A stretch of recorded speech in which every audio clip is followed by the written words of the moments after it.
गायत्री कितीला भेटली कांद्याची पात? 30 रुपये.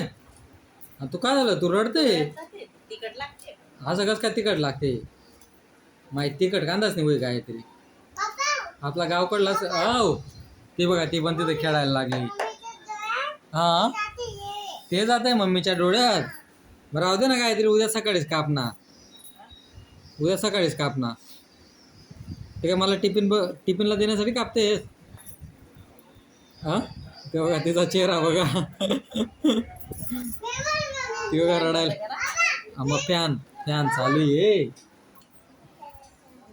गायत्री राहू दे, रडू नको. मग कशाला कापते, मग राहू दे ना.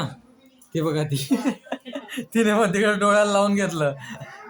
त्रिशू दे, दे मम्मीकडे दे, दे मम्मीकडे दे. एवढं नुसतं कांद्याचे पाय कापताय तर एवढे रडतायत ते. कसं व्हायचं गायत्री? हा तू वावर मग किती जायले का नाही गायत्री कामले?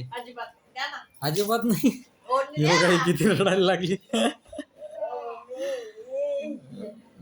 मग तू जर शेतामध्ये जाशील गायत्री रोज, कशी होई मग तू ना? हो ये बघा तिचे पण डोळे मानायला लागेल यार.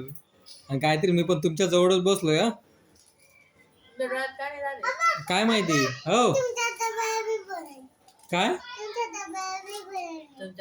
माझ्या डब्याला पण ते भाजी बनवून देशील? हा चालेल, माझ्या डब्याला पण भाजी बनवून दे. हा बस ना गायत्री, मग एवढी नको कापू ना. काय त्यामुळे तू मुंगनी डाळ पण टाकशील ना? एवढी शिवून जाईल ती बनव. हा का? एवढी म्हणजे तू पण टाकशील मुंगची डाळ? हा चालेल म्हणता. काय पण बोलते तुझा. चल बाय बाय कर गायत्री. बाय कर. बाय कर त्रिशू. हा बाय. तू बाय बाय कर. झालं तुमचं रडून? झालं रडून यांचं. हा तेच त्याच्यामुळेच. हो